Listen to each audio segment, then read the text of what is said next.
The life and death of the first Yu-Gi-Oh card game. Let's watch. But I didn't know DJ Wits did Yu-Gi-Oh videos. I've played a lot of card games over my 30 plus years on this earth. I mean, a lot. And with Those all my are a lot. experience, I think I can finally speak the truth. I think Yu-Gi-Oh might be the worst card game of all time. What a hook. Whoa. This is obviously bait, right? He's obviously gonna say something. Is the worst in this aspect, right? But I'm already like, I am being successfully rage baited. So let's see. No, not that one. That one's usually fine. This one. Oh, okay. All right. all right. The very first Yu-Gi-Oh card game. What the hell Let's is talk this? about I've it. never seen this in my life. What is this? What? This is... I haven't seen this intro in a while. That's awesome. We've never heard of it. I've never heard of this. I'm finding out Most right now. Yu-Gi-Oh fans have never heard of these cards, and there's a good reason for that. Imagine, if you will, a standard 52 card deck to represent the history of Yu-Gi-Oh! From the start of Kazuki Takahashi's manga series to today. Yu-Gi-Oh! I is should probably read a manga at this point. I don't know why I've never even attempted to do it. I'm like really curious. We should read it together one day. just about 26 years old now, so each card represents about half a year. But today's topic is a true blip on the radar. Almost lost to time entirely. Just one single card. This 6-month run from April to October in 1998 is the infamous Toei animation run of the Yu-Gi-Oh anime, known by many fans somewhat jokingly as Season 0, since it's disconnected from the main series. I feel like a lot of people have heard. I always find it weird how Season 0, it's like not exactly canon, but sometimes in the anime they reference some events that happened there, but also some didn't happen, so it's not exactly clear. So I don't know if I also haven't watched it, right? I know things about it because people always mention it in video essays. If I watch a video essay on Bakura, they always say, oh yeah, this is happening in Season 0, and I'm like, okay. Heard of Season 0 or even watched it, but a whole lot less have heard of Season 0 of the card game. Yeah, there you got me. The first Yu-Gi-Oh card game made by Bandai. We've already done a whole video on the first chapters of Yu-Gi-Oh, but here's the Cliff Notes version. Okay. Yu-Gi-Oh started as a horror battle manga, with each chapter featuring a different game and a different unique dark punishment handed down to a cheater or evildoer by the king of games himself, Dark Yugi. Oh, okay, hold on. Parenthesis, right? No, or like a real tangent here.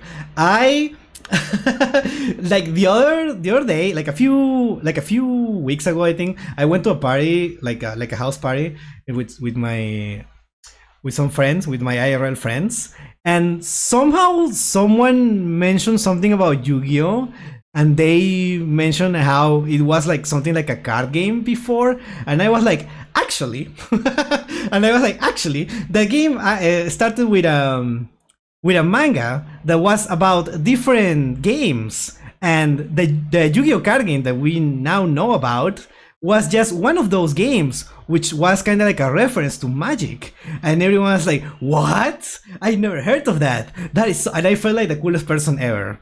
Like, obviously, because I was surrounded by other nerds like me, that just happened to not know about this. Because if I was talking about this with normies, they would be like, what who cares, right? it's just, I don't know why, I felt so cool that moment. An early chapter had a card game parody of Magic the Gathering, and it was by far the most popular with readers, so they brought the villain from that episode back for his own mini-arc. And that mini-arc was so popular that they gave the card game its own mega-arc, Duelist Kingdom. And that arc was so big and popular that by that point, the series cut almost all of its variety content and became predominantly about the cards. And It was so good that people just know about the cards now. Well, the anime. That is so funny. It was just that good. That little arc at the start was so good that they decided, nah, this is Yu-Gi-Oh now. There is no other stuff. There is no other games. The king of games? Nah, it's the king of Magic the Gathering. Season 0 OG manga was also really dystopian. It's fascinating, and I kind of feel bad for Takahashi having to abandon much of the original premise, even if what came out of it was peak. It's hard to. Well, he probably said something in an interview. I don't know exactly how Takahashi felt about it, but it's still his vision, right? Like the Pharaoh and stuff with Bakura. That was always the plan. I'm pretty sure, even though it all was around dual monsters at the end. I don't know. I'm talking my ass out. I actually don't know. Right during this weird transition period for Yu-Gi-Oh! In early 1998, that Yu-Gi-Oh! Launched its first 27-episode anime adaptation from Toei. It's kind of an awkward launching point, because they still adapted a chunk of that original story in its variety, but then they also added more kaiba, more filler, and more card games than the original story. Oh. Armed with the knowledge that a card game was going to be a bigger part of the franchise long term, Toei partnered with Bandai to create merch to promote their show. And so, that first Yu-Gi-Oh! Card game was born. Exodia, help us all. Like all Bandai cards of this era, this Yu-Gi-Oh! Card set was pulled straight out of their ass. Literally. The Bandai. Literally? What do you mean literally? What do you mean it was pulled out of their ass literally? Oh boy. The final duel was basically a recreation of the final duel in the OG manga, a full circle moment that unfortunately only makes sense if you're familiar with the original run, unfortunately. Yeah. The cards are pulled out of their giant machines. That's vending machine system. No, I don't care how old I am. They gave it the English ASS spelling. Oh, that's why. It's always going to be funny. Bandai's card-ass machines go all the way back to 1988, and it feels like every major Japanese media property had a run of products through them at some point. Even Pokemon's first run of card-ass cards came before their official trading card game. Yeah. So, here they I are, knew about the Pokemon one. I didn't know about these ones. Card-ass Yu-Gi-Oh cards. Considering that there's only a tiny bit of existing lore to go off of, these first Yu-Gi-Oh cards actually resemble the cards from the manga pretty accurately. It's kind of hard to show without feeling them for yourself, but these cards just feel cheap. They are very thin and very flimsy. These were not made to be shuffled and dealt often. Hold on, have you touched the cards, the actual like TCG Yu-Gi-Oh cards? They also feel like super cheap. How bad are these? Because I like compared to other card games, like these ones are ass. I already saw a crack on that card. Well, yeah, but this is like 30 years old or something. Than like a regular card game card. Unlike the Toei anime, which used a big cringy M and W for the card game backs to match the card game's original name, Monsters and Wizards, these Monsters cards and resemble the Wizards. mangas, even down to the white border around on the back. The card copyright actually changed from year to year, which is another non-competitive card game choice, where obviously you'd want the back of every card to look the same. Due to the size of those standard card-ass slots, this is also one of the first card games to pioneer what we now know of as the Japanese trading card size. The Japanese trading card card size. Smaller form factor than games like Magic the Gathering and Pokemon. There's also some funnier limitations. I remember when I got my first leaves at the store, and I was like, wait, are these cards for Yu-Gi-Oh? And are these sleeves for Yu-Gi-Oh? And it's like, oh yeah, these are the Japanese size. Oh, and what are the different like sizes? And it's like, oh, I don't remember what was the name. Like I think they say something like a standard or something. And and I asked, what are they for? Are they for like I don't know, like Pokemon? They look like the ones for Pokemon. And they are like, oh yeah, these are for everything but Yu-Gi-Oh! And I'm like, okay. Limitations, such as every single type of card having the same color face. Which, I mean, I guess that's manga accurate? Go a little deeper though, and you'll start to notice some big differences. For example, they do the Pokemon thing by having playable character cards. Ooh. These designs are straight from the anime, which gives you classic gems like Seto Kaiba, complete with his iconic Toei green hair. We also have beloved Yu-Gi-Oh! Protagonist, Miho, with her own card. Who? Who? Exactly. That Season 0 anime took a character who appeared in just one single manga chapter and decided that she should be a main part of the squad too, as a ditzy friend and Tristan. What is this? What? This is so weird. Have you seen those memes? Like the Simpson meme? Like, who is this guy? And this is just someone sitting with the family. This is like Mr. Poopy Butthole from Rick and Morty. This is so weird. What do you mean? She's always been there. AKA Honda's love interest. Speaking of Tristan, he gets my favorite character card. That looks cool. Since he does not know the rules, he is always defeated in battle. Oh, right. The rules. There are rules in this? The biggest difference between these cards and most of the card-ass collector cards that came before it is that it has gameplay. Instead of simply printing pictures of all the characters on the cards and making it a collectible and calling it a day, they attempted, like the story, I'm scared. to make it something that you can actually play with other people. I'm scared, now, chat. imagine that you're distributing card game singles via a vending machine instead of regular sealed product. And nationwide internet isn't a thing yet. You wouldn't have an easy place to give people a rule book, so your only option, I guess, would be to write the rules on the cards themselves. Oh my god, they wrote the rules of the game! Where are these the rules? On all the cards! What? I'm just dumbfounded. It's Oh my god. This is rule 1, rule 2, rule 4, rule 5? So you need all the cards in order to understand the rules? It's truly unbelievable, but yes, rules. Collect them all. Almost every card has one of the game's 13 rules written on it. Imagine, you gotta keep a stack of all 13 rules lumped together like some kind of maniacal modern-day Moses. I know the Tristan card says he doesn't know all What the a rules, reference. but I'm gonna be honest with you. I don't think anybody really does. You ready? Here's all 13 rules in the Bandai Yu-Gi-Oh game, abridged.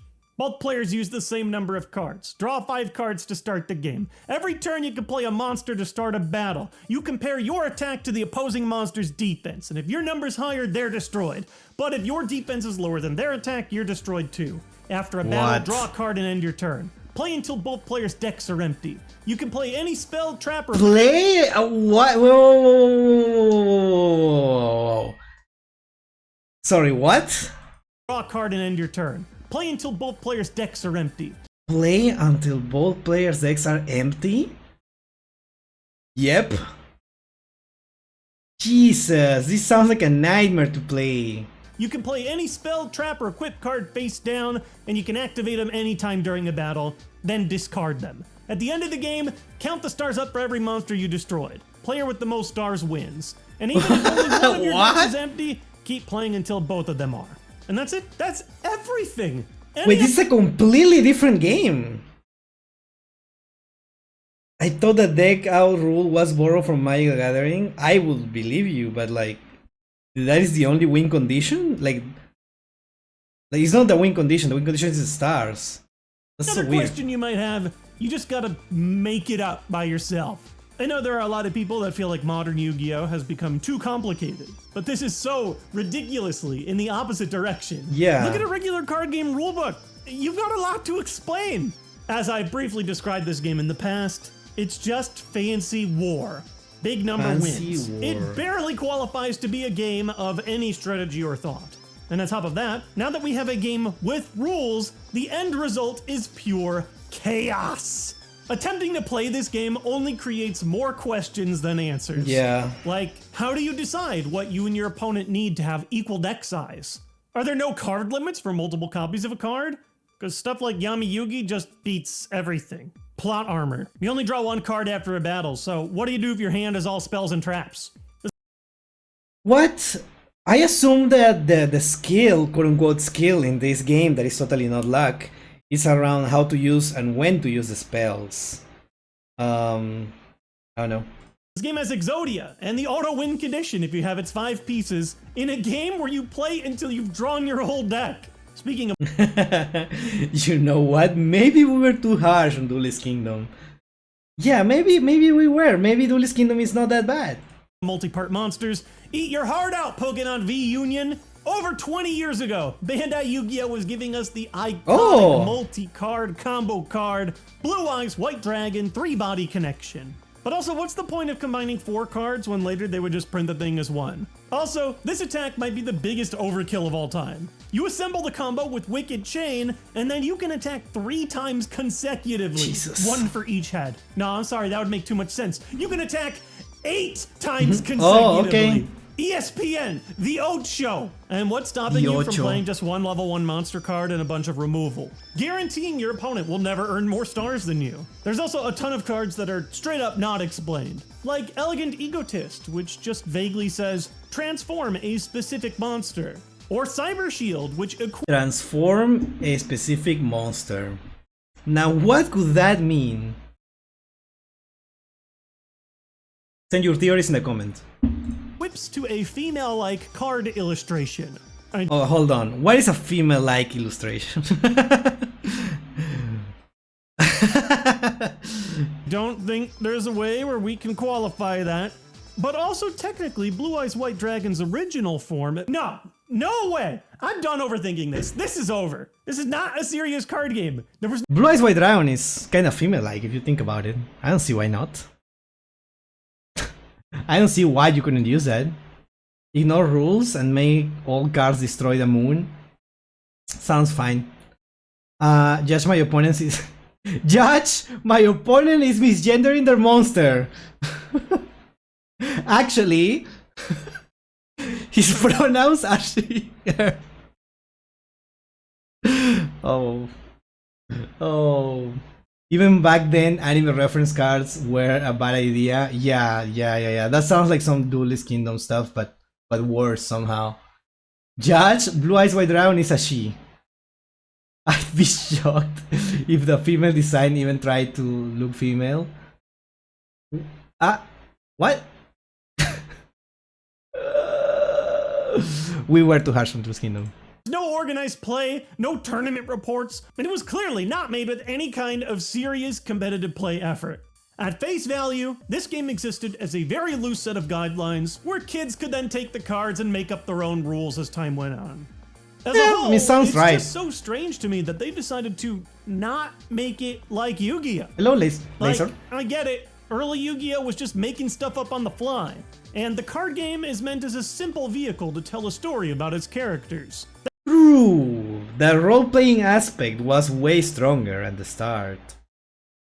I played the card game like 2 times before Duelist Kingdom. But still, no life points? That just feels wrong. There's also a lot of things that will take regular Yu-Gi-Oh! Veterans by surprise.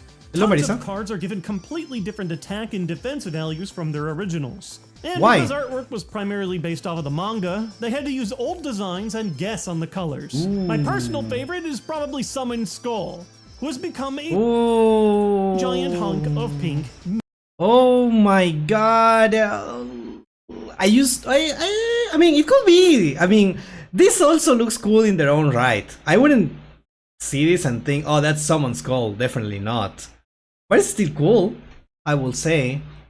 Blue Eyes is canonically female. Some girl named Kisara became that in ancient Egypt. Don't remember the details. No. I know what you mean. Thank you, Zebra.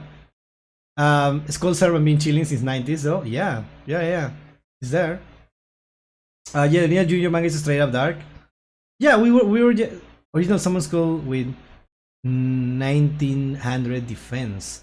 The glow up on the rework artwork is insane. This is not a glow up. This is what it was meant to be, right? Or what? Was it always? No, wait, hold on. What am I talking about? This is what it was in the manga, right? They made it like this in the anime. How does that? They both look alright. No, I agree. They look like different monsters. That's the thing. They don't look like the same monster. Meat. Ugh. There were also a handful of monsters that were What the? I've never seen art like this in Yu-Gi-Oh! Completely unique to either the card game or the Toei anime, to this day, never to be reprinted in any other Yu-Gi-Oh! Source. And perhaps my favorite little piece of trivia for this game is that it was somehow the debut of some of the game's most iconic cards. No! Even before they came out in the manga. No matter how bad or how broken this game is, it will always have the first red eyes ever, and that is kind of amazing. No. Oh my god. Dude, Red Eyes fans in shambles. Actually, this art looks really cool. I will say it looks kinda better than the original one in the TCE. It looks really cool. Red Eyes with oh, you're right. 2400 attack, 2400 defense. Interesting. Yeah, this art looks really cool. It's based on the one in the manga, obviously, but in the manga also looks really nice. I've never seen this before. That is so, dude. This is such a cool card. I never saw it like that. That is one of the old arts you can get in Duel Links. That's awesome. They are paying tribute to this. That's cool. And Red Eyes was the main focus of the Season 0 movie. This is a Season 0 movie? Wow, well, I'm so clueless. It's not a surprise ending that a different Yu-Gi-Oh card game is going to take over. But what may be a surprise to some of you is how it all went down. Oh. Yu-Gi-Oh was slowly gaining ground in popularity as a franchise, and sticking with the card game theme was definitely helping. But what really launched them into the stratosphere in Japan was a different licensed property. I'm scared. The video games. No. See, trading card games were still very young in Japan in early 1998, with only 2 major success stories at this point. There's a reason that the first Yu-Gi-Oh manga Monster chapter Collection. with cards introduces Magic and Wizards as a hit game in America, with a small following in Japan. But you know what was mainstream in Japan? I can't believe that's canon. It's got a small following in Japan too. With a small following in Japan. But you know what was mainstream in Japan? Video games. Especially video games about monsters. So when I can think of Konami some got of them. licensing rights to publish Yu-Gi-Oh video games, their first game didn't even have to be about cards to be a big hit. Yu-Gi-Oh! Monster Capsule Breed and Battle released for the PlayStation in July of 1998, and it was a modest success in Japan, selling over 250,000 copies. Its core mechanic was a lesser-focused game of the week from the manga, the tactical capsule monster chess. Konami also Oh, who's this guy? Is that Mokua? began doing a little sneaky merchandising move. They made Yu-Gi-Oh cards! No, not those cards, and not those cards, Oh, but this is another different one. foil promotional cards that also looked a lot like the ones from the manga. Each game came with a set of 3 cards, which, if you've bought any physical Yu-Gi-Oh game before, might sound like a pretty familiar. What? What? They look amazing. Why are they so shiny? This is Rush Duels, right? They look so awesome. I also got red eyes when I don't sleep.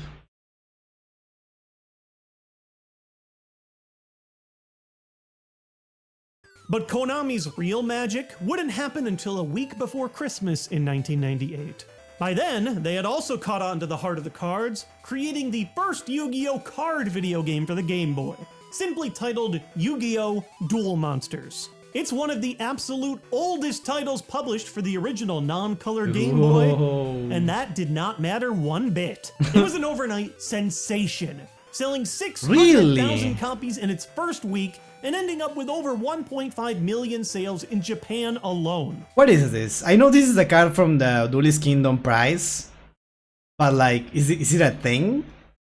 It's in the top 15 bestsellers in Japan for Game Boy games of all time, even outselling the Yu-Gi-Oh! Duel Pokemon card Monsters. game for Game Boy in its home country. It was simple, and kids loved it. It wasn't quite the rule set for Yu-Gi-Oh! That we know today, but it was a whole lot closer with life points, direct attacks, face-down monsters, and all. And of course, it came topped with 3 more Konami Yu-Gi-Oh! Promo cards for good measure. This single What? game changed Yu-Gi-Oh!'s destiny forever. And it's not like Konami came out of nowhere. What happened with his face? What, dude? Is he mugging me? What is this? I can't take this, dude. Mokuba looks like he got the reddest disease possible. Rash Duel, Pot of Greed, Dark Magician, and I don't know the third one is. I also don't remember.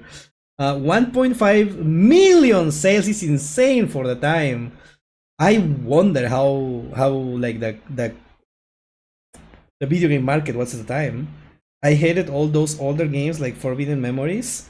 The real game existed two by that point, so it was disappointed to boot it up and see it didn't follow the rules at all. Oh, well, hold on, let me think about this. Do you played it? It's probably because at the time. Oh, how do I start saying this? I actually don't know how to word this out. Um, Basically, the release for Japan and the rest of the world was different, right?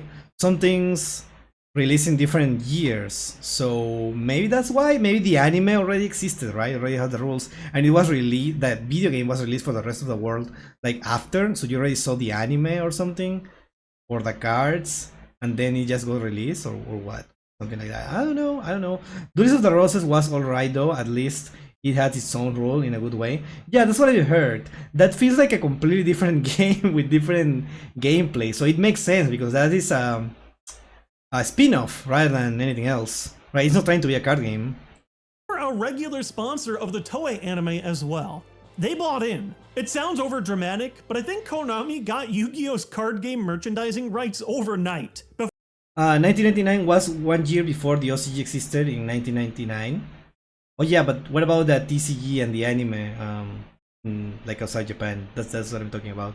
Before the clock even turned to 1999. Because just 3 months later, Konami's physical Yu-Gi-Oh card game was released in Japan, with a brilliant multi-pronged strategy. For one, their card game was titled the Yu-Gi-Oh! Official Card Game, still known today by us as the OCG, separating it from any other card products that might.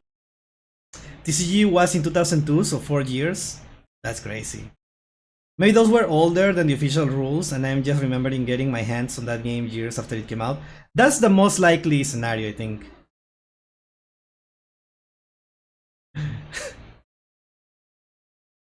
Might have been out there. It also rolled out with a variety of release formats, including booster packs, promotional boxes, decks, and get this, Bandai's own card-ass vending machines.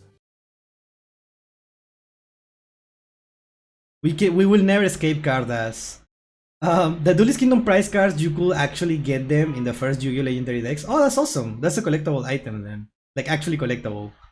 Actually, Duelist Kingdom prize cards, you could get them in the first Yu-Gi-Oh! Legendary decks IRL. Nice. For context, 1998 is when we got Resident Evil 2, Ocarina of Time. And Metal Gears, I'm turning into dust right now, stop. Now, it would be a lie to say that Konami's game was a masterpiece compared to Bandai's at launch. It still launched in a very bland and unbalanced state, but it had actual rules, some structure, and a video game that you could play with matching mechanics. Complete with star chip prompts, it let you feel like you were actually reliving the games of the manga's Duelist Kingdom arc, and that went a long way. Yu-Gi-Oh's anime would eventually undergo a similar branding shift, with a complete focus on the card game made with the new studio starting in the year 2000. But Bandai's card game technically didn't even. See, the actual anime, the one that we know, came out in 2000, right? So maybe the game was released after, but also like when was it picked by 4Kids? I don't know. I'm sure anyone will let me know in the comments. But yeah, it's all weird when there were a lot of Yu-Gi-Oh in different media in different parts of the world. Yeah. I am the protagonist of an anime. Make it to the end of the Toei anime. Like we've mentioned, it released from the start to the finish of that original 27 episode TV run. But they still got one final release, a 30-minute movie that dropped March 6th, 1999 during the Toei Anime Fair event. And just guess who was waiting in the movie theater for kids to buy on their way out. This place is an outdated joke, but then so are you, so I suppose it fits. I think Bandai in many ways learned their lesson about taking card games seriously, because immediately afterward, they turned around and produced the successful and long-running original Digimon card game, while still running the official card games for huge Japanese properties today. Still, I've wanted to dig this old relic up since mentioning it a couple years ago. And even though it kinda stinks, you guys know me, There's nothing I would rather do than deep dive into the stinkiest games from my beloved childhood franchises. It's just what we do here. That's really cool. It isn't easy to say this, but I just wanted to say thank you to Kazuki Takahashi for dreaming up this magical little gaming universe. He tragically passed away last month, and I hope that his friends and family are all able to find peace. I've loved his stories, his characters, and most of all, his pure joy and passion surrounding all things gaming. It had a very obvious, profound impact on me growing up, and he's a huge part of the reason that I'm still here talking about my love of all things gaming with you guys. Rest in peace. F for As the always, goat. thank you guys for joining in on my love of digital and physical games by watching these silly videos. I'll see you guys next time with some more gaming nonsense. Alright, awesome. Dude, that's so cool. Wait. Oh, more videos to watch later. Oh, let's go. That's awesome. That's awesome. Well, honestly, really cool video. Like we've mentioned, Really cool video. I feel that it was very informative and also really entertaining. Yeah, amazing. What else? In 1998, Crash Bandicoot, War, Banjo-Kazooie, Baldur's Gate, Tekken 3. Oh,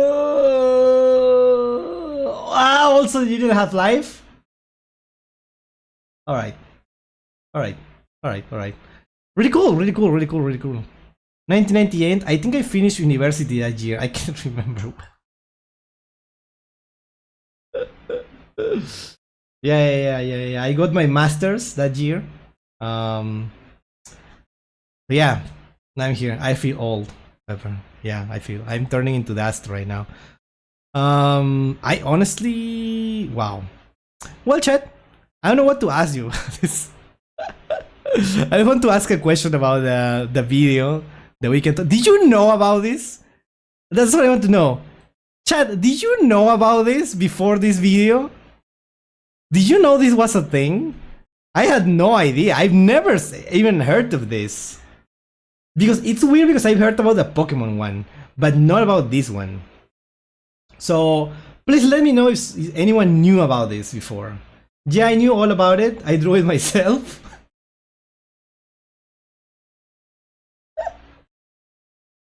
Yeah, but didn't go too deep into. Nah, those cards feel like cursed ancient knowledge. We all feel old, guys. I never heard about this. Yeah, it's crazy. Well, let me know in the comments. Alright, thank you. Bye bye.